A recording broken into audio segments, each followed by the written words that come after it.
नमस्कार दोस्तों, आप सभी का रोश ऑन चैनल में बहुत बहुत स्वागत है। जैसा कि सीटेट का प्रिपरेशन कैसा चल रहा है आप सभी का, आई होप सभी का बहुत ही बेटर चल रहा होगा, सभी कोई अच्छे से इस प्रिपरेशन में लगे हुए होंगे। जैसा कि सीटेट जुलाई 2024 आप जान रहे हैं कि चलने वाला है, उसकी प्रिपरेशन 7 जुलाई 2024 जैसा डेट सभी को पता है। तो हम सभी कोई प्रीवियस ईयर पेपर की प्रैक्टिस जारी करते हैं। अब जारी करते हैं तो कौन सी शुरुआत सबसे पहले स्टार्ट करें। आप सब जानते हैं कि सीडीपी एक ऐसा सब्जेक्ट है, यानी कि चाइल्ड डेवलपमेंट एंड पेडागोजी एक ऐसा सब्जेक्ट है, ओके, बाल विकास एंड शिक्षा शास्त्र, जो कि चाहे वो पेपर आपका 1 हो या पेपर 2 हो, दोनों में पूरी तरीके से 30 मार्क्स का पूछा जाता है। लेवल की बात करें तो लेवल ऐसा नहीं है कि पेपर 1 का बहुत इजी होता है, पेपर 2 का बहुत हार्ड होता है, थोड़ा सा डिफरेंसेस होता है। वो डिफरेंसेस क्यों होता है, वो इसलिए होता है क्योंकि जो पेपर आपका 1 होता है, जो कि 1 to 5 वालों बच्चों को ध्यान में रखते हुए बनाया गया है, तो उनके अकॉर्डिंग एज जो कि हमारा कहा जाता है 6 to 11 साल, जो कि आप सभी कोई जान रहे होंगे, क्योंकि जैसा कि आप पढ़ रहे हैं तो आपको पता होगा कि एज को ध्यान में रखते हुए हमें क्वेश्चंस का आंसर भी जवाब देना पड़ता है।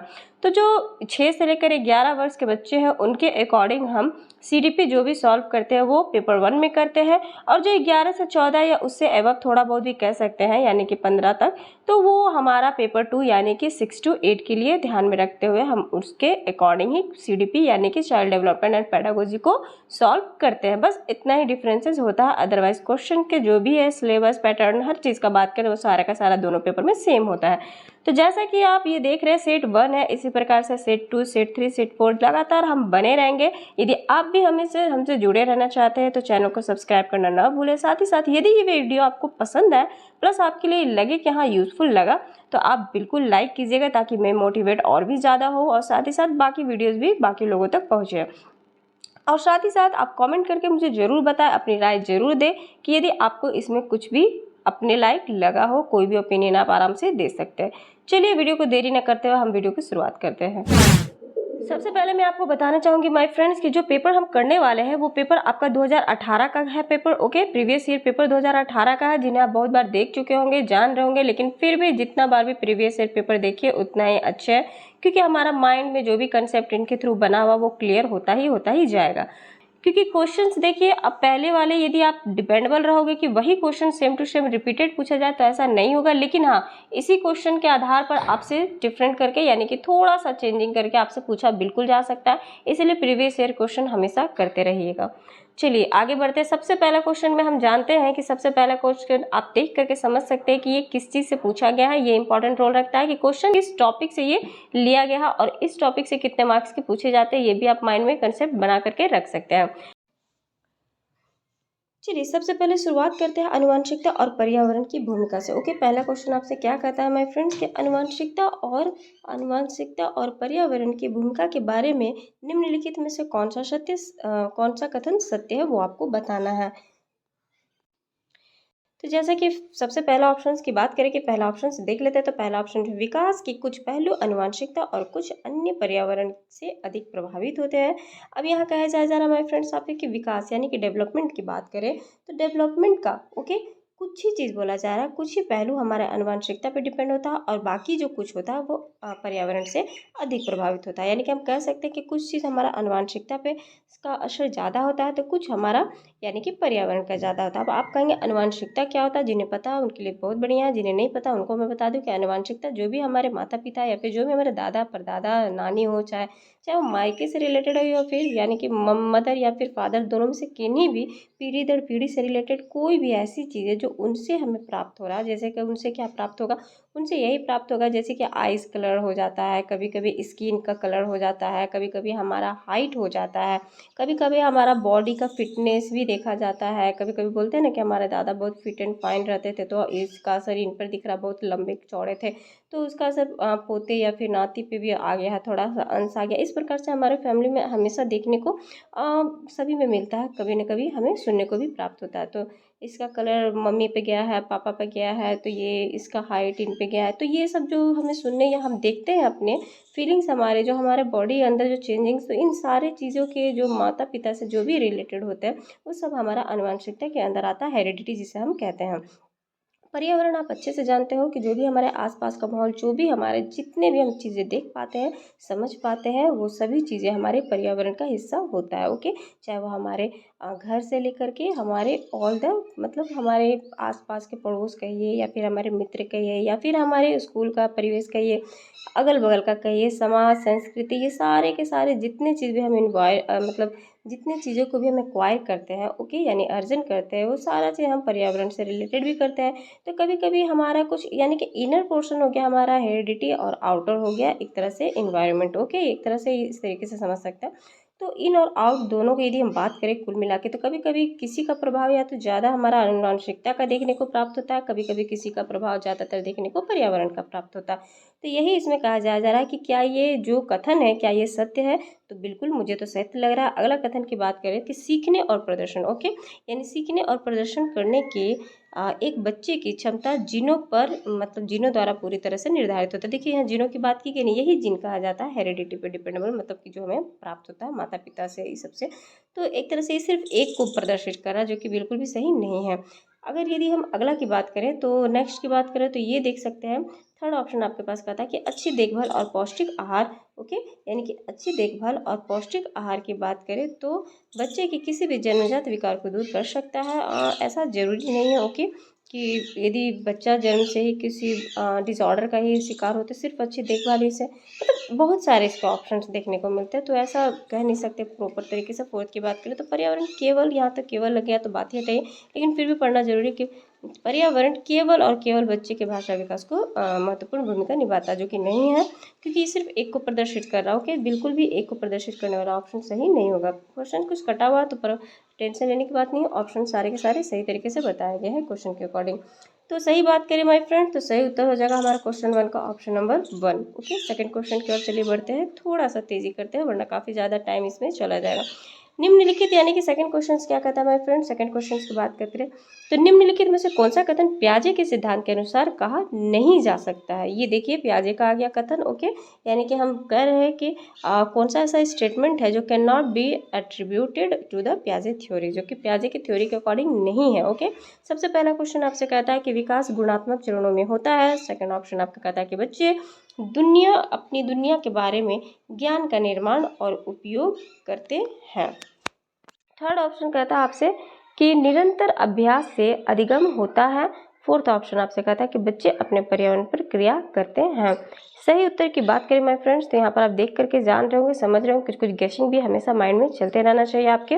तो सबसे पहली बात की बात करें कि निम्नलिखित में से प्याजे के अनुसार कहा नहीं गया है, ये निगेटिव क्वेश्चन है, इस पर भी थोड़ा सा ध्यान देना है, कैन नॉट और कैन पे भी। तो यहाँ पर बोल रहा है कि कौन सा मतलब नहीं है, तो नहीं की बात करें तो वो हो जाएगा हमारा ऑप्शन नंबर थर्ड कि निरंतर अभ्यास से अधिगम होता है। बिल्कुल भी सही नहीं है, क्योंकि देखिए बच्चे में गुणात्मक चरणों में होता है, बिल्कुल सही है, और बच्चे अपना ज्ञान यानी कि अपनी दुनिया में भी ज्ञान का निर्माण तो वो खुद ही करते हैं और पर्यावरण पर भी क्रिया करते हैं। जैसा कि अभी हमने पढ़ा ना, हेरिडिटी एनवायरनमेंट से दोनों का कभी कभी थोड़ा बहुत ऊपर नीचे रोल हो सकता है, लेकिन किसी भी एक को डिपेंडेबल नहीं सिर्फ कर। यहाँ बोला जा रहा है कि बच्चे अपने पर्यावरण पर भी क्रिया करते हैं, तो बिल्कुल करते हैं।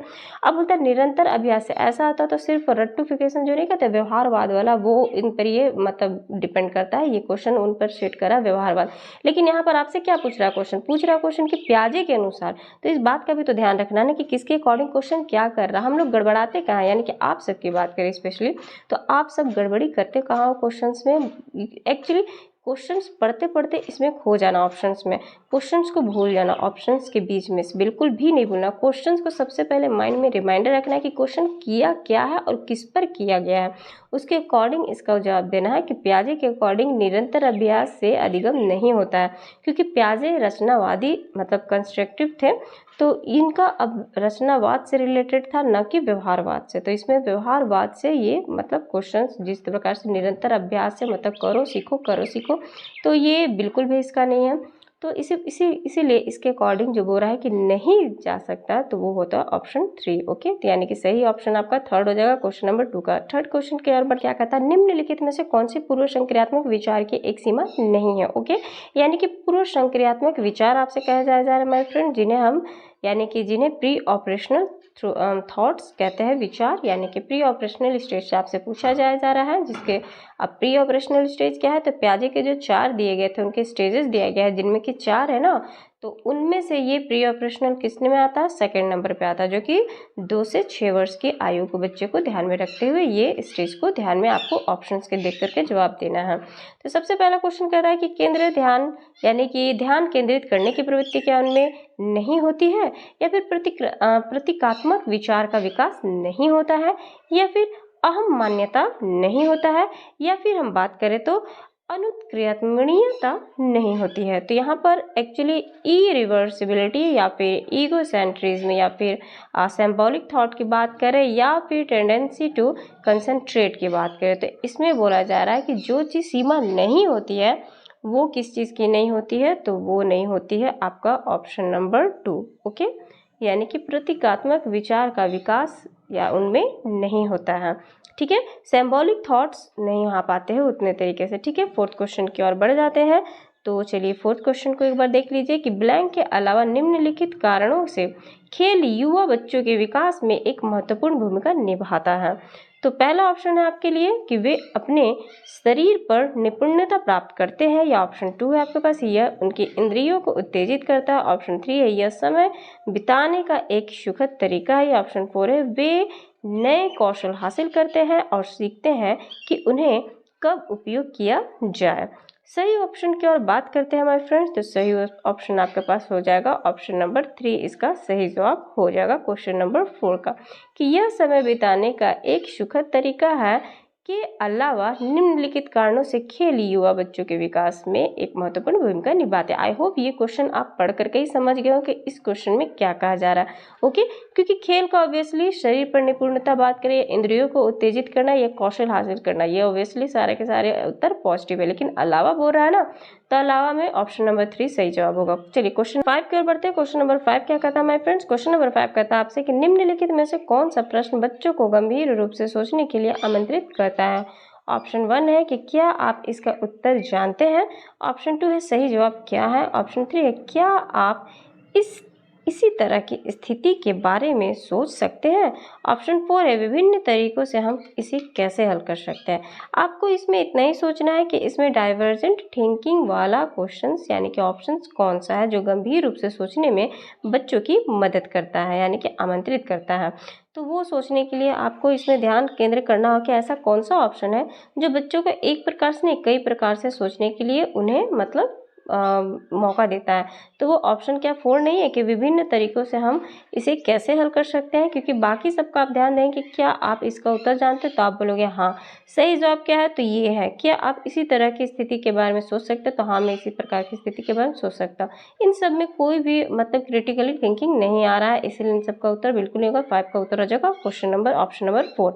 6 क्वेश्चन देखिए माय फ्रेंड, 6 क्वेश्चन क्या कहता है, 6 क्वेश्चन क्या आ जाए। 6 क्वेश्चन आपके पास कह रहा है निम्नलिखित में से निम्नलिखित में से कौन सा विकल्प प्रगतिशील शिक्षा का सबसे अच्छा वर्णन करता है। आपको आ जाना प्रगतिशील शिक्षा का वर्णन करने में। ओके, तो चलिए इसमें देख लेते हैं कि सबसे पहला ऑप्शन है आपके पास कि कर के सीखना, परियोजना विधि या सहयोग से सीखना। ओके, ऑप्शन 2 है आपके पास थीमेटिक इकाइयाँ या नियमित इकाई परीक्षण या रैंकिंग।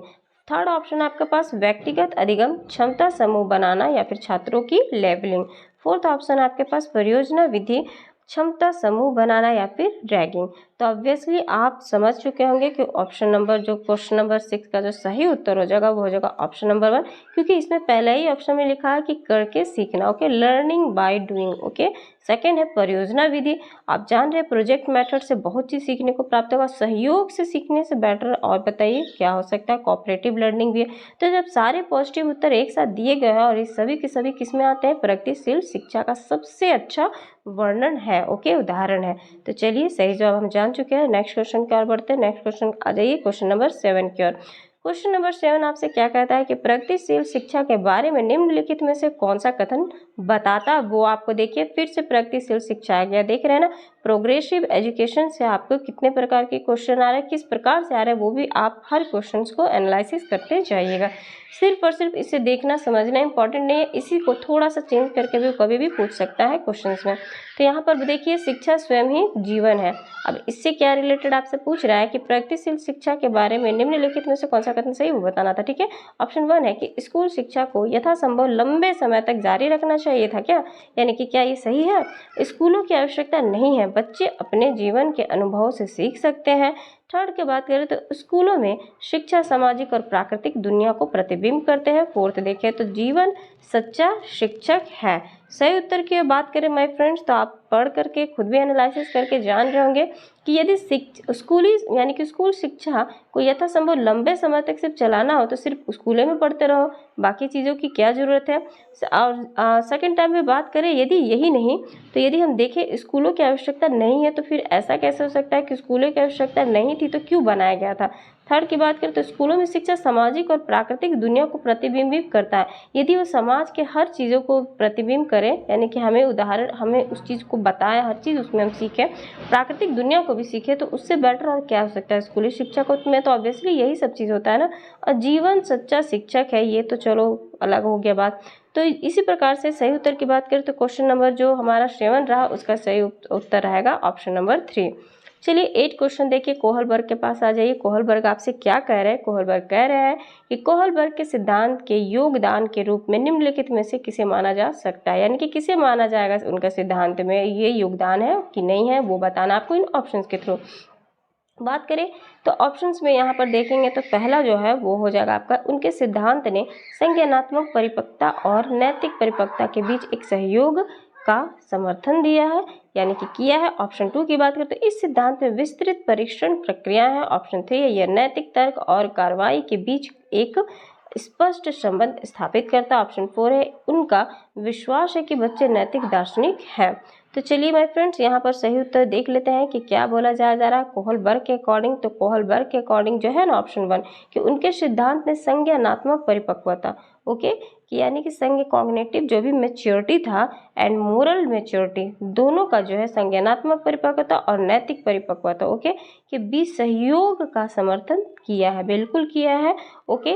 अब संज्ञानात्मक परिपक्वता किस प्रकार से था, नैतिक परिपक्वता कैसे था वो आप जान रहे हैं क्योंकि मैच्योरिटी भी दिखाया गया है और किस प्रकार का कॉग्निटिव भी दिखाया गया है ना, संज्ञान से रिलेटेड ज्ञान से रिलेटेड जो भी बच्चों का किस प्रकार से अलग अलग स्टेजेस जैसे उनमें भी 3 प्रकार के दिए गए हैं ना, कन्वेंशनल पोस्ट कन्वेंशनल, जैसे कि पहला pre conventional, conventional, post conventional. तो ये जो इस प्रकार से उनके दिए गए हैं तीनों और तीनों के दो दो अपने अपने है ना भाग। तो उन सभी चीज़ों को जो दिखाया गया है बच्चों के तो वो क्यों दिखाया गया, तो उनके परिपक्वता को दिखाया गया। और स्पेशली बात ये कि नैतिकता का कब गुण आता है, तो नैतिकता का गुण ऑब्वियसली ये आता है 6 साल के बाद ही हमें देखने को प्राप्त होता है। तो हम 6 साल के बाद के बच्चों में ही इस चीज़ का ज़्यादातर उम्मीद देखते हैं और ये सिद्धांत कोहलबर्ग का उसी समय से ही मतलब लागू भी होता है बच्चों में। तो इन सभी का सहयोग का समर्थन मतलब मिलता है किसमें, कोहलबर्ग के सिद्धांत के योगदान के रूप में। चलिए नेक्स्ट क्वेश्चन की ओर बढ़ते हैं। नेक्स्ट क्वेश्चन देखिए क्या बोलता है, वो बोलता है निकटवर्तीय विकास का क्षेत्र। ये तो सबसे लगता है कि इनका पसंदीदा क्वेश्चन रहता है और ये किससे है किससे नहीं है वो भी देख लेते हैं। तो ये जो आपका जोन ऑफ प्रॉक्सिमल डेवलपमेंट से क्वेश्चन किया गया है ये वाइगोत्स्की से रिलेटेड है, ये आप पढ़ करके ही समझ गए होंगे ओके। तो इसमें बोल रहा है कि जो क्षेत्र संदर्भित हो किससे रिलेटेड है वो आपको बता रहा है, रेफर किससे करता है वो बताना है। तो क्या वो उस चरण को जब अधिकतम विकास संभव होता है तब का ये क्या बता रहा है, या फिर ऑप्शन 2 उस विकासात्मक चरण को बताता है जब बच्चा सीखने की पूरी जिम्मेदारी लेता है, या ऑप्शन 3 एक संदर्भ को बताता है जिसमें बच्चे सहयोग के सही स्तर के साथ कोई कार्य लगभग स्वयं कर सकते हैं, और या फिर ऑप्शन 4 को आप देखें तो उस यानी कि उस सीखने के बिंदु को जब सहयोग वापस लिया जाता यानी कि जा सकता है, या उसके अनुसार बोल रहा है आपको। तो सही उत्तर आप पढ़ के समझ गए होंगे ऑप्शन नंबर 3, क्योंकि निकटवर्तीय विकास का क्षेत्र कहने का मतलब है जोन ऑफ प्रॉक्सिमल डेवलपमेंट एक ऐसा क्षेत्र होता है जो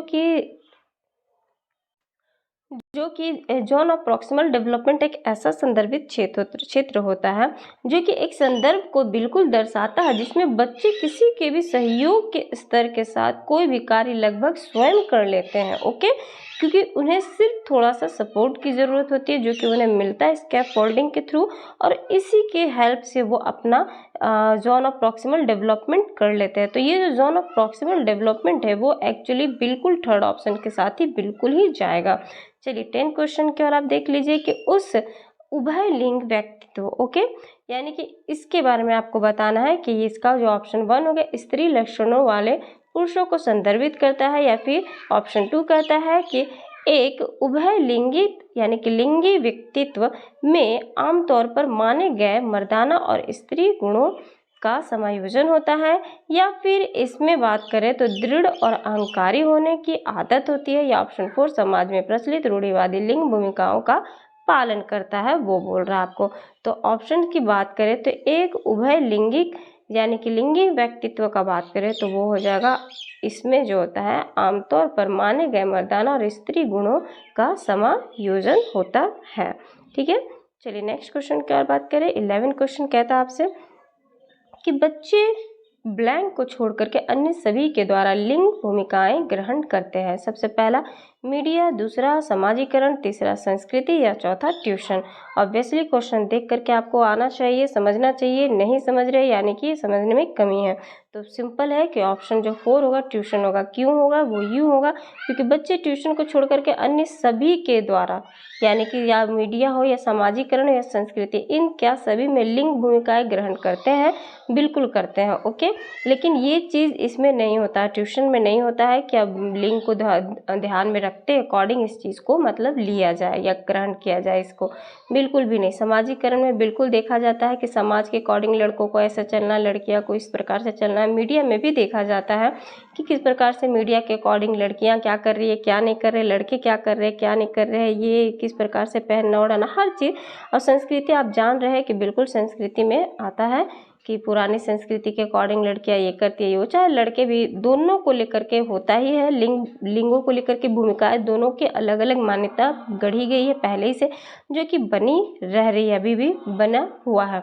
लेकिन ट्यूशन में इसका कोई भी रोल नहीं दिखता है, इसीलिए सही उत्तर ट्यूशन ही होगा। चलिए क्वेश्चन नंबर 12 की ओर बढ़ते हैं। क्वेश्चन नंबर 12 आपको कहता है कि मानकीकृत परीक्षणों की आलोचनाओं में ए से एक यह है कि क्या है इनमें से एक, वो बताना है। पहला ऑप्शन है कि वे मुख्य रूप से मुख्य धारा की संस्कृति का प्रतिनिधित्व करते हैं और इसीलिए पक्षपाती है, या ऑप्शन 2 है कि उनकी भाषा को समझना मुश्किल है, या ऑप्शन 3 है परीक्षण बड़ी आबादी पर लागू नहीं किए जा सकते हैं, या ऑप्शन 4 है वे बच्चों की क्षमता की स्पष्ट तस्वीर नहीं देते हैं। तो मानकीकृत परीक्षणों, अब आप कहेंगे मानकीकृत परीक्षण क्या है? तो मानकीकृत परीक्षण आप जानते हैं स्टैंडर्डाइज्ड टेस्ट जो बच्चों में लिया जाता है। ओके, तो ये जो परीक्षा होती है उसकी आलोचनाओं में से एक यह भी आलोचनाएं बिल्कुल दी गई है कि जो वे मुख्य रूप से मुख्य धारा की संस्कृति और प्रतिनिधित्व करते हैं, इसीलिए पक्षपाती है।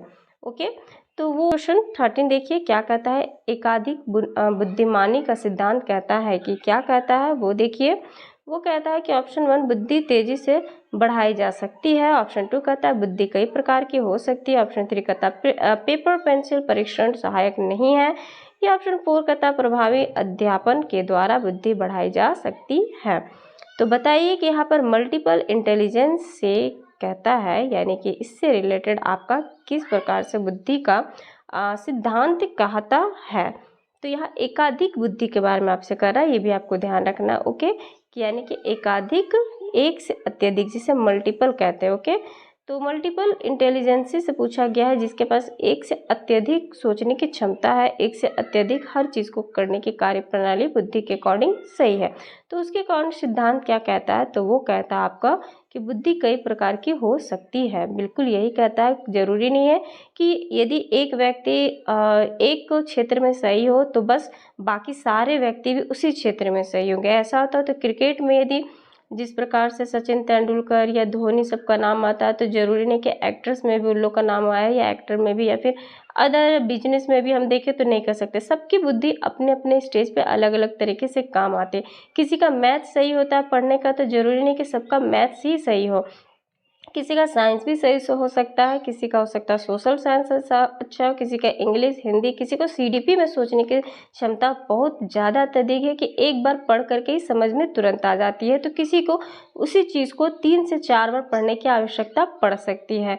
तो ये बुद्धि का एक प्रकार हमें नहीं दिखाता है। मल्टीपल इंटेलिजेंसी सिर्फ इसमें नहीं बताया जा रही हूँ मैं, बहुत चीज़ों में है कि हर प्रकार के व्यक्ति के पास हर तरह का बुद्धि हो सकता है। यही चल करके बुद्धि के अकॉर्डिंग से ही वो आगे चलकर अपने तरीके से चलते हैं। तो इसी के लिए इस सिद्धांत को कहता है कि कई प्रकार की बुद्धि होती है।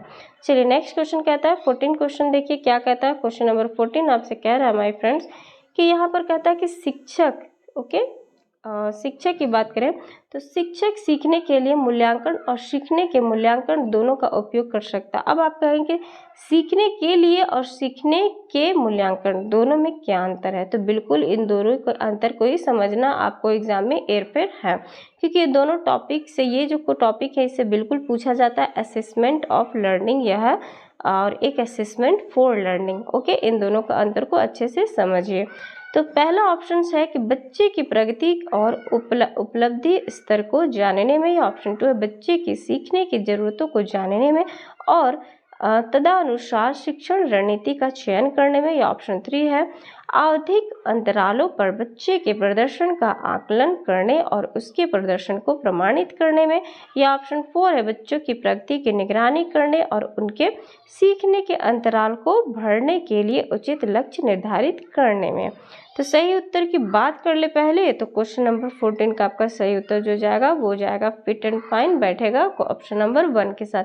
बच्चों की जो प्रगति है और उपलब्धि का जो स्तर हो को जानने में शिक्षक सीखने के लिए मूल्यांकन और सीखने के मूल्यांकन दोनों का उपयोग करता है। बिल्कुल इन दोनों का बात करें तो प्रगति और उपलब्धि स्तर को जानने में ही ये सबसे ज़्यादा सहयोगात्मक होता है। ओके, उपयोग किया जाता है। तो ये बहुत इंपॉर्टेंट है, इसको माइंड में रख लीजिएगा क्योंकि ये क्वेश्चन को घुमा के भी देता है। क्वेश्चन नंबर 15 की बात करें तो 15 क्वेश्चन आपसे कहता है कि निम्नलिखित में से कौन सा सतत और व्यापक मूल्यांकन से संबंधित नहीं है वो बताना। ओके, यानी कि कौन सा ऐसा which of the followings is not related to continuous and comprehensive evaluations वो बताना है। तो इसमें से बताना है कि आपका जैसे ऑप्शन नंबर 1 क्या कहता है कि इसे भारत के शिक्षा के अधिकार अधिनियम द्वारा अनिवार्य किया गया है। ऑप्शन 2 कहता है यह शिक्षण अधिगम प्रक्रिया का एक अभिन्न अंग है। ऑप्शन 3 कहता है कि यह विभिन्न शिक्षा क्षेत्रों में बच्चे की उपलब्धि पर केंद्रित है। ऑप्शन 4 कहता है यह बच्चों को धीमे, खराब या बुद्धि के रूप में चिन्हित करने में उपयोग होता है। तो ऑप्शन नंबर जो क्वेश्चन नंबर 15 है उसकी सही जवाब की बात करें तो ऑप्शन नंबर 4 जो है वो आपका बिल्कुल भी मूल्यांकन से संबंधित नहीं रखता है कि यह बच्चों की धीमे गति, खराब या बुद्धिमान के रूप में चिन्हित करने के उपयोगी होता है, बिल्कुल भी नहीं होता है। सतत और व्यापक मूल्यांकन, सतत जान रहे आप कंटिन्यूअस, और व्यापक आप जान रहे हैं ना कॉम्प्रिहेंसिव, जिसे एक नहीं भिन्न भिन्न प्रकार से, और जैसा कि अलग अलग प्रकार से हम सतत निरंतर जो जानते हैं। तो इन तीनों का तो चलो फिट एंड फाइन बैठ रहा है, लेकिन 4th बिल्कुल भी नहीं बैठ रहा, वो बिल्कुल भी संबंधित नहीं रखता है। क्वेश्चन नंबर 16 की बात करें तो क्वेश्चन नंबर 16 आप देखिए कि बच्चों में प्रगति यानी प्रतिभाशालिता। ओके, यहाँ पर आपसे प्रतिभाशालिता के बारे में पूछ रहा है। प्रतिभाशालिता ब्लैंक के कारण हो सकता है, बताइए किसके कारण हो सकता है? क्या वो आनुवंशिकता और वातावरण के बीच एक अंतःक्रिया के द्वारा हो सकता है, या फिर एक संसाधन समृद्ध वातावरण के द्वारा हो सकता है, या फिर सफल माता पिता के कारण, या फिर एक अनुशासित दिनचर्या के कारण?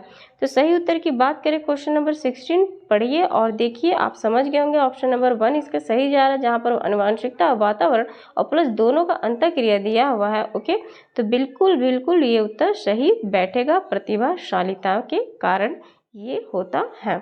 ओके, तो 16 क्वेश्चन का ऑप्शन नंबर 1 सही रहा। और चलिए क्वेश्चन नंबर 17 की ओर बढ़ते हैं। क्वेश्चन नंबर 17 कहता है आपसे कि सामाजिक आर्थिक रूप से सामाजिक आर्थिक रूप से वंचित पृष्ठभूमि से आने वाले जो बच्चे होते हैं तो उनको बताइए कि कक्षा के माहौल की आवश्यकता होती है जो उन्हें अच्छा व्यवहार सिखाता है, या उनके सांस्कृतिक और भाषाई ज्ञान को महत्व देता है तथा उनका उपयोग करता है, या फिर ऑप्शन 3 की बात करें तो उनकी भाषा के उपयोग को हतोत्साहित करता है ताकि वो मुख्य धारा की भाषा सीख सके, या ऑप्शन 4 कहता है कि बच्चों को उनकी क्षमताओं के आधार पर वर्गीकृत करता है।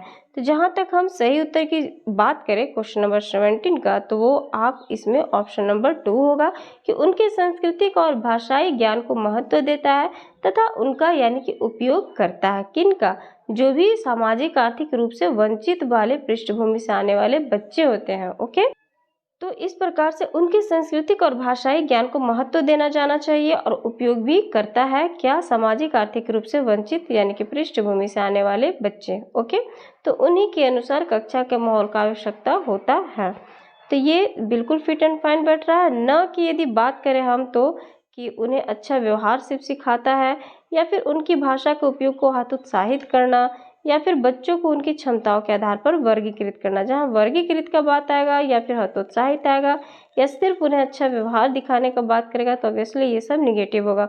18 क्वेश्चन की ओर बढ़ जाइए माय फ्रेंड्स। 18 क्वेश्चन आपसे कह रहा है क्वेश्चन कि कक्षा के सृजनात्मक और प्रतिभाशाली बच्चों के लिए आवश्यक हस्तक्षेप निर्भर करता है। क्या निर्भर करता है? ऑप्शन 1 शिक्षक द्वारा अनुकूलित और प्रेरक निर्देशन तरीकों के उपयोग पर, या ऑप्शन 2 उन्हें आंतरिक समय दिए जाने पर, ऑप्शन 3 उनके प्रति स्नेही होने के नाते पर, या फिर ऑप्शन 4 की बात करें तो उन्हें अन्य बच्चों को पढ़ाने की जिम्मेदारी देने पर। तो सही उत्तर की ओर आ जाइए। सही उत्तर क्या कहता है? सही उत्तर आपका कह रहा है कि यदि हम शिक्षक द्वारा अनुकूलित और प्रेरक निर्देशन तरीकों के उपयोग पर कक्षा में सृजनात्मकता और प्रतिभाशाली बच्चों के लिए आवश्यक हस्तक्षेप निर्भर करता है। ओके, सही जवाब यही होगा। चलिए 19 क्वेश्चन देखिए क्या कहता है। 19 क्वेश्चन आपके लिए है कि अति संवेदनशील बच्चों को सीखने में मदद करने के लिए निम्नलिखित में से कौन सा तरीका उपयुक्त तरीका नहीं है। ओके, ध्यान रहे नहीं है, निगेटिव क्वेश्चन है। तो ऑप्शन 1 कहता है कि एक कार्य को छोटे प्रतिबंधीय यानी कि छोटे प्रबंधनीय खंडों में तोड़ना। ऑप्शन 2 कहता है अधिगम के वैकल्पिक तरीकों की पेशकश।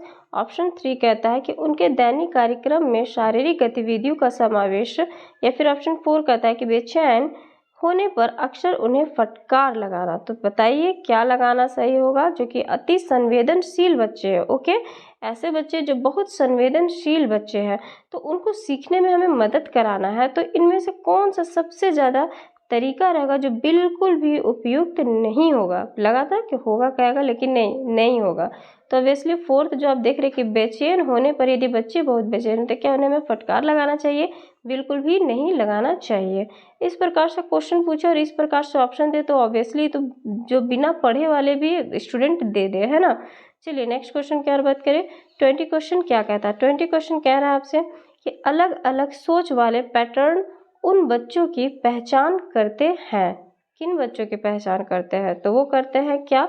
जो विकलांग है, क्या जो यानी कि डिसलेक्सिक है, या फिर उन बच्चों की जो सृजनात्मक है, या फिर उन बच्चों की जो प्रत्यास्थी है।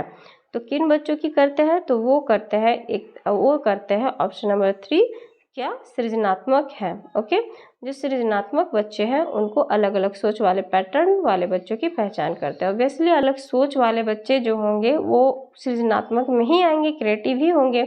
चलिए नेक्स्ट क्वेश्चन 21 क्या कहता है? 21 क्या कहता है? निम्नलिखित में से कौन सा शिक्षक द्वारा कक्षा में बच्चों के लिए समस्या हल करने के लिए तरीके का वर्णन नहीं कर सकता है? ओके, तो नहीं कर सकता है, इस पर भी ध्यान जाना चाहिए आपका। किसी विशेष समस्या को हल करने के बारे में अपनी विचार प्रक्रियाओं पर चर्चा करना। ऑप्शन 2 कहता है कुछ हल करते समय गलतियों को करने के प्रति ईमानदार रहना, या ऑप्शन 3 कहता सोच विचार परीक्षण और विभिन्न उत्तरों जैसे शब्दावली का प्रयोग करना, या ऑप्शन 4 कहता अभिसरण उत्तरों वाले प्रश्न पूछना। तो यहाँ पर आपसे क्वेश्चन क्या कह रहा है माय फ्रेंड्स? वो कह रहा है आपसे क्वेश्चन कि इनमें से जो भी नीचे ऑप्शंस हैं तो उनमें से कौन सा शिक्षक द्वारा कक्षा में बच्चों के लिए समस्या हल करने के तरीकों का वर्णन नहीं कर रहा है। ओके, जो कर रहा है उसे नहीं बताना, जो नहीं कर रहा है उसे ही बताना है। तो वो कौन सा ऐसा ऑप्शन है जो नहीं कर रहा है? तो वो ऑप्शन 4 अभिसरण। ओके, अभिसरण उत्तरों वाले प्रश्न पूछना। आप कहेंगे ये अभिसरण क्या है? तो कन्वर्जेंट थिंकिंग। कन्वर्जेंट थिंकिंग आप ऑलरेडी जान रहे होंगे कि डाइवर्जेंट थिंकिंग एक होता है और एक कन्वर्जेंट थिंकिंग होता है। ओके, एक डाइवर्जेंट थिंकिंग होता है और एक होता है कन्वर्जेंट। ये शॉर्ट फॉर्म लिख रही हूँ दोनों का। तो ये जो डाइवर्जेंट थिंकिंग वाले हैं बच्चे वो एक प्रकार से नहीं सोचते हैं, वो अनेक प्रकार से सोचते हैं। उनकी सोचने की जो क्षमता है वो बहुत प्रकार से, यदि इधर से नहीं हल हुआ किसी क्वेश्चन का, मैथ्स का क्वेश्चन सॉल्व कर रहे हैं और उस मैथ्स के क्वेश्चन सॉल्व करने में एक उत्तर नहीं आ रहा तो दूसरा उत्तर वो ढूंढेंगे दूसरे तरीके से, तीसरा उत्तर ढूंढेंगे, चौथा ढूंढेंगे, कहीं न कहीं से तो उत्तर मिलेगा ही मिलेगा। ओके, ये हो गया डाइवर्जेंट थिंकिंग। हमें इसी प्रकार के बच्चों को ही हमेशा मोटिवेट और इन्हीं का साथ देना है। उसी प्रकार से सभी बच्चों को मतलब कि इस प्रकार से सोचने के लिए हमें कोशिश करना है।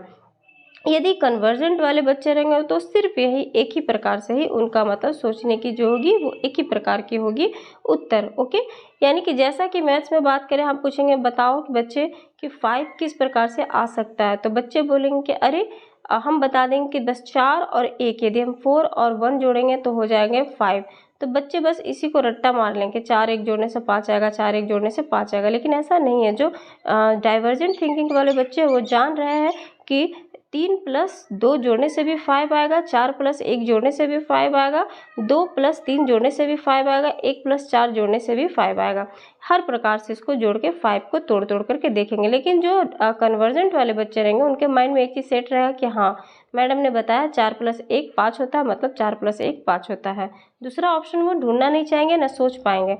तो इसीलिए हमें हमेशा अभिसरण उत्तर वाले प्रश्न पूछना चाहिए, बिल्कुल भी नहीं चाहिए। बच्चों में हमेशा हमें डाइवर्जेंट थिंकिंग को गेन कराना है, इसलिए हमें उस प्रकार से उनको घुमावदार क्वेश्चंस को हमेशा पूछने चाहिए। जैसे आपसे पूछ रहा है अभी सीटेट, है ना, जैसे आपसे ये जो आप प्रीवियस ईयर का पेपर देख रहे हो और सोच रहे हो कि यही क्वेश्चन आ जाए, तो ऐसा अब वो नहीं करेगा, क्योंकि ये था पहले पैटर्न। लेकिन अब वो भी समझ गए कि बच्चों को यदि क्रिएटिव करना है, यानी आप में डाइवर्जेंट थिंकिंग उनको लाना है, डाइवर्जेंट थिंकिंग वाले आंसर को गेन कराना है, तो वो इसी चीज़ का, यानी कि इसी कन्वर्जेंट और डाइवर्जेंट जो है, इसी चीज़ को अपने तरीके से, इसी को दूसरे तरीके से पूछेंगे। ओके, हालांकि टॉपिक यही रहेगा, समझने की भी प्रक्रिया यही रहेगी, लेकिन पूछने का जो ऑप्शन है वो थोड़ा सा हेरफेर रहेगा, अपने तरीके से वो पूछेंगे। तो यहाँ पर चलिए 22 क्वेश्चन क्या कहता है, निम्नलिखित में से कौन सा एक संवेग है वो आपको बताना, इमोशन बताना है। इमोशन ऑलरेडी आप जान रहे होंगे कौन सा है, तो ऑप्शन 1 स्मृति, ऑप्शन 2 डर, ऑप्शन 3 ध्यान, या ऑप्शन 4 उत्तेजना। तो इमोशन आप इसमें से ढूंढ सकते हैं, जान सकते हैं कि इनमें से कौन सा सही जवाब होगा, जो सिर्फ और सिर्फ इमोशन को ही मतलब बताएगा कि संवेग है वो इमोशन है, जो वो हो जाएगा ऑप्शन नंबर 2 डर। क्योंकि डर बचपन से ही आ जाता है, बच्चे में ही छोटा सा देखिएगा, बेबी को जो हुआ नवजात शिशु, उनमें कुछ न कुछ सोए हुए में भी वो डर जाते हैं। तो क्यों, तो वो कुछ देख रहे हैं सपना, इसलिए वो डर जा रहे हैं, आंखें बंद कर लेते हैं, हाथ को बंद कर लेते हैं, थोड़ी सी चीज़ों में रोने लगे, ज़्यादा जोर से चीख दीजिए, आवाज़ निकाल दीजिए तो वो डर जाएंगे, उनका फेस का डर रिएक्शन चेंज हो जाता है। तो ये सब चीज़ जो है वो संवेग को, इमोशंस को हमें बताता है। ओके, चलिए नेक्स्ट क्वेश्चन की ओर बढ़ते हैं, वो 23 क्वेश्चन की ओर आ जाइए। 23 क्वेश्चन क्या कहता है, 23 क्वेश्चन आपसे कहता है कि एक 3 साल का बच्चा बताता है कि दूध बूथ पर एक मशीन द्वारा दूध का उत्पादन होता है। तो बताइए कि निम्नलिखित में से कौन सा बच्चे की समझ का सबसे अच्छा स्पष्टीकरण प्रदान करता है। इसमें से ऑप्शंस को देखकर आपको बताना है। ऑप्शन 1 कहता है कि बच्चे को दुनिया का बहुत सीमित ज्ञान है, जो कि सीमित ज्ञान तो बिल्कुल भी नहीं हमें बताते हुए चलना है। बच्चे को जवाब दूध बूथ से दूध खरीदने के अपने अनुभव पर आधारित है, बोल सकते हैं, क्योंकि ये अपने अनुभव के आधार पर ये बातों को बोल रहा है। थर्ड ऑप्शन, बच्चे ने गाय को कभी नहीं देखा, इसका हम नहीं बता सकते कि देखा है कि नहीं देखी, क्योंकि ये कहीं भी हमसे क्वेश्चन में नहीं कर रहा। फोर्थ कहता है कि बच्चे का परिवार बच्चे को प्रेरक वातावरण प्रदान नहीं करता। बिल्कुल भी हमें नेगेटिव क्वेश्चंस को नहीं मन में रखना, थॉट नहीं रखना, वातावरण पर प्रश्न नहीं करना। सही उत्तर सिर्फ एक ही बन रहा है इसमें, वो होगा ऑप्शन नंबर 2। तो 23 का ऑप्शन नंबर 2 सही जवाब हो जाएगा। क्वेश्चन की ओर बढ़ते 24 क्वेश्चन नंबर क्या कहता है कि निम्नलिखित में से कौन सा शिक्षक की भूमिका का सबसे अच्छा उदाहरण है। वो तो आप बिल्कुल बता सकते हैं, क्योंकि आप में से बहुत लोग शिक्षक भी होंगे। ऑप्शन 1 बताए, कक्षा में शिक्षक की सबसे महत्वपूर्ण भूमिका अनुशासन को बनाए रखना। बताइए रखना है कि नहीं। ऑप्शन 2 है, एक शिक्षक को निर्धारित पाठ्य पुस्तक का ही सिर्फ पालन करना चाहिए। या फिर ऑप्शन 3 की बात करें कि पाठ्य पुस्तक यानी पाठ्यक्रम को समय पर पूरा करने के साथ साथ दोहराने के लिए पर्याप्त समय देना महत्वपूर्ण होता है। क्या ये उत्तर क्या सही बैठ रहा है। या फिर आराम के लिए जगह बनाना, बताइए। या फिर जहां बच्चे संवाद और पूछताछ के माध्यम से सीख सकते हैं। हाँ, ये है कि आराम के लिए जगह बनाना, अपना जहां बच्चे संवाद और पूछताछ के माध्यम से सीख सकते हैं। तो ये पॉजिटिव उत्तर है। ओके, 24 क्वेश्चन नंबर का, कक्षा में शिक्षक की सबसे महत्वपूर्ण भूमिका अनुशासन बनाए रखना बिल्कुल भी नहीं है। सिर्फ अनुशासन बनाने से तो सब चीज़ हो नहीं जाएगा, तो इसलिए ऑप्शन नंबर 4 सही जवाब होगा 24 क्वेश्चन नंबर का। 25 क्वेश्चन नंबर की ओर बढ़ जाइए माय फ्रेंड्स। 25 क्वेश्चन आपसे क्या कह रहा है, निम्नलिखित में से कौन सी कक्षा समृद्ध शिक्षा को प्रोत्साहित करता है। ओके, समृद्ध शिक्षा को प्रभावित करने वाले आपको ऑप्शंस को बताना। वह कक्षा जिसमें प्रदर्शित विभिन्न प्रकार की सामग्री बच्चों की पहुंच से परे हो ताकि सामग्री लंबे समय तक चलती रहे। यह ऑप्शन 2 है कि वह कक्षा जिसमें खुली गतिविधि कोने हो और विभिन्न प्रकार के बाल साहित्य खुली ताक यानी कि सेल्फ में रखी हो, जो दिन के किसी भी समय प्राप्त किया जा सकता है। या फिर थर्ड ऑप्शन आपका था अलमारी में अच्छी तरह संगठित सामग्री वाली कक्षा, जहां सामग्री को सप्ताह में एक बार मुख्य खेल के लिए बाहर लाया जाता हो। ऑप्शन 4 कहता है पाठ्य पुस्तक सामग्री द्वारा संचालित संरचित और योजनाबद्ध अधिगम वाली कक्षा। तो ऑप्शन यानी कि बात करें क्वेश्चन नंबर 25 क्वेश्चन की कि समृद्ध कक्षा, आपको कक्षा समृद्ध शिक्षा वाला देखना होगा, जिसको प्रोत्साहित करता है वो आपको बताना है। तो प्रोत्साहित करने वाला इसमें ऑप्शन 1 है, जो कि वह कक्षा जिसमें खुली गतिविधि कोने हो। ओके, यानी कि कॉर्नर में भी, यानी कि हर कोना में बात करें तो खुली गतिविधि हो, ऐसा नहीं कि किसी चीज़ पे पाबंद लगाओ। ओके, और विभिन्न प्रकार के, एक प्रकार के नहीं, विभिन्न प्रकार के क्या हो, बाल साहित्य हो। ओके, बच्चों की अलग अलग साहित्य खुली ताकि हो, यानी कि सेल्फ रखी हो, जिसे किसी भी दिन किसी भी समय पे कोई भी बच्चे आकर के उसको पढ़ सकते हैं। तो ये बिल्कुल परफेक्ट है क्वेश्चन नंबर 25 का ऑप्शन नंबर 2। चलिए नेक्स्ट क्वेश्चन 26 क्या कहता है। 26 क्वेश्चन आपसे कह रहा है कि निम्नलिखित में से कौन सा कक्षा में पाठ्य पुस्तकों की भूमिका का सबसे अच्छा वर्णन करता है, वो बताना आपको। ओके, लेकिन ध्यान रखना कक्षा में पाठ्य पुस्तकों की भूमिका के बारे में पूछ रहा है। ऑप्शन 1 है आपके पास, वे कक्षा में उपलब्ध संसाधन और संदर्भ सामग्री में से एक है। या ऑप्शन 2 है कि वे एक राज्य या राष्ट्र में अधिगम के एक रूपता बनाए रखते हैं। ऑप्शन 3 है वे अध्ययन के पाठ्यक्रम के बारे में शिक्षकों और माता पिता को मार्गदर्शन प्रदान करते हैं। ऑप्शन 4 है वे संसाधन रहित संदर्भ से सबसे आवश्यक अधिगम संसाधन बनाते हैं। सही उत्तर क्या आ जाइए माय फ्रेंड। सही उत्तर 26 क्वेश्चन आपसे सिंपल कर रहा था कि पाठ्य पुस्तकों की भूमिका में सबसे अच्छा वर्णन कौन सा है वो बताना था। तो वो क्या पहला ऑप्शन नंबर नहीं होगा कि वे कक्षा में उपलब्ध संसाधन और संदर्भ सामग्री में से एक है, क्योंकि पाठ्य पुस्तक क्या है, पाठ्य पुस्तक तो एक संसाधन है ना, जो कि उपलब्ध कराता है हर संदर्भित सामग्री हमारे लिए, हम बच्चों के लिए। तो हम तो खुद ही संसाधन है बच्चों के लिए, सच पूछिए तो, है ना, खुद ही संसाधन हुए बच्चों के लिए, क्योंकि हमारे थ्रू बच्चे कुछ न कुछ ग्रहण कर रहे हैं, तो हर वो चीज़ जो कि तो सब संसाधन में आएंगे। तो ये जो बात करें पाठ्य पुस्तक भी है, तो वो उपलब्ध संसाधन है जो समृद्धि यानी कि एक तरह से संदर्भ सामग्री के एक रूप में है। ओके, चलिए नेक्स्ट क्वेश्चन 27 क्वेश्चन देखिए आ जाइए। 27 क्वेश्चन क्या कहता है। 27 क्वेश्चन आपका राष्ट्रीय पाठ्यचर्या से। ओके माय फ्रेंड्स, ओके, यानी कि नेशनल करिकुलम फ्रेमवर्क 2005 से लिया गया है कि अपनी समझ ब्लैंक से प्राप्त की है। तो क्या की है, क्या वो मानवतावाद की है, क्या वह व्यवहारवाद की है, क्या वह रचनावाद की है, क्या वह संज्ञानात्मक सिद्धांत का है। तो सही उत्तर की ओर बात करें तो वो क्या चीज़ का है, वो है आपका ऑब्वियसली रचनावाद। ओके, जहाँ पर कंस्ट्रक्टिविज्म आ जाए वो समझिए। राष्ट्रीय पाठ्यचर्या फ्रेमवर्क जो 2005 था वो रचनावाद पे है, जो कि अभी तक है। ओके, व्यवहारवाद और मानवतावाद और संज्ञानात्मक सिद्धांत ये इसके अकॉर्डिंग थोड़ा कम है, क्योंकि ये रचनावाद में सारे के सारे चीज़ आ जाते हैं। चलिए नेक्स्ट आ जाते हैं 28 क्वेश्चन नंबर क्या कहता है। 28 क्वेश्चन आपसे कह रहा है माय फ्रेंड्स कि कक्षा में बच्चों को प्रेरित समझा जा सकता है। क्यों नहीं समझा जा सकता है, यदि वे अच्छी तरह से वर्दी पहने स्कूल में आते हैं। वाह, ऐसा तो होना नहीं चाहिए कि सिर्फ वर्दी पहन करके स्कूल में आए तो उन्हें प्रेरित समझा जा सकता है। सेकंड ऑप्शन कहता है कि वे कक्षा में अनुशासन बनाए रखते हैं। वाह। थर्ड कहता है कि वे सभी उपस्थिति में नियमित हैं। या फिर फोर्थ ऑप्शन कहता है कि वे शिक्षक के स्पष्टीकरण प्राप्त करने के लिए प्रश्न पूछते हैं। तो बताइए इनमें से उत्तर आपको सबसे ज़्यादा सटीक क्या लग रहा है, कि क्या वे बच्चों को प्रेरित समझेंगे आप जब वे अच्छा वर्दी पहन कर आएंगे स्कूल में, या फिर अनुशासन बनाए रखेंगे तो सिर्फ, या फिर सभी उपस्थिति में नियमित सिर्फ होंगे तो। ऑब्वियसली आप समझ गए होंगे, ऑप्शन नंबर 4 सही जवाब हो जाएगा 28 क्वेश्चन नंबर का। ओके, चलिए नेक्स्ट 29 क्वेश्चन की ओर बढ़ जाते हैं। 29 क्वेश्चन आपसे कहता है कि निम्नलिखित में से कौन सा बच्चों में अधिगम में सुधार करने के लिए सबसे अधिक उपयुक्त है? क्या ऑप्शन 1 है वो नियमित मूल्यांकन परीक्षण यानी कि परीक्षा आयोजित की जानी चाहिए, या फिर ऑप्शन 2 होगा वो कि शिक्षक को विभिन्न उदाहरणों और चित्रों का उपयोग करके विषय की व्याख्या करनी चाहिए। वाह, व्याख्या का बात आ गया तब तो छोड़ ही दीजिए, मूल्यांकन परीक्षा का बात आ गया छोड़ ही दीजिए।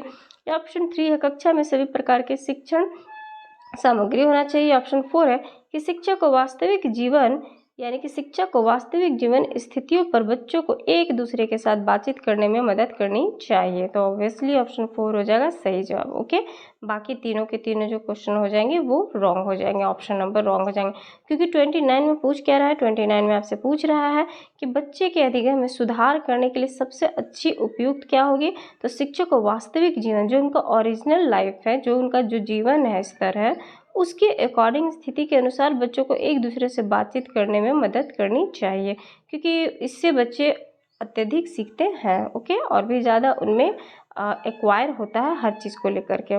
बातचीत से बहुत चीज़ सीखने को प्राप्त मिलता है। क्वेश्चन नंबर 3 क्या कहता है? अनुशासन जो अधिगम वातावरण में एक महत्वपूर्ण भूमिका निभाता है, बताइए कि किस तरह की मदद करता है वो। क्या ऑप्शन 1 बच्चों को अपनी शिक्षा को विनियमित और मॉनिटर करने के लिए वो उपयुक्त है यानी मदद करता है, या फिर चुप्पी साधने रहने के लिए, या ऑप्शन 3 शिक्षकों को निर्देश देने में, ऑप्शन 4 बच्चों को उनके पाठ रटकर याद करने में। तो बताइए इनमें जो आपको अनुशासन की बात आ रही है ना, यहाँ पर आपका डिसिप्लिन, तो यहाँ पर बता रहा है अनुशासन जो अधिगम वातावरण में, ओके, तो जो लर्निंग इन्वायरमेंट है उसमें महत्वपूर्ण भूमिका निभाता है। अनुशासन क्या निभाता है महत्वपूर्ण भूमिका? तो वो निभाता है आपको बच्चों को अपने शिक्षा को विनियम, ओके, और मॉनिटर करने के लिए।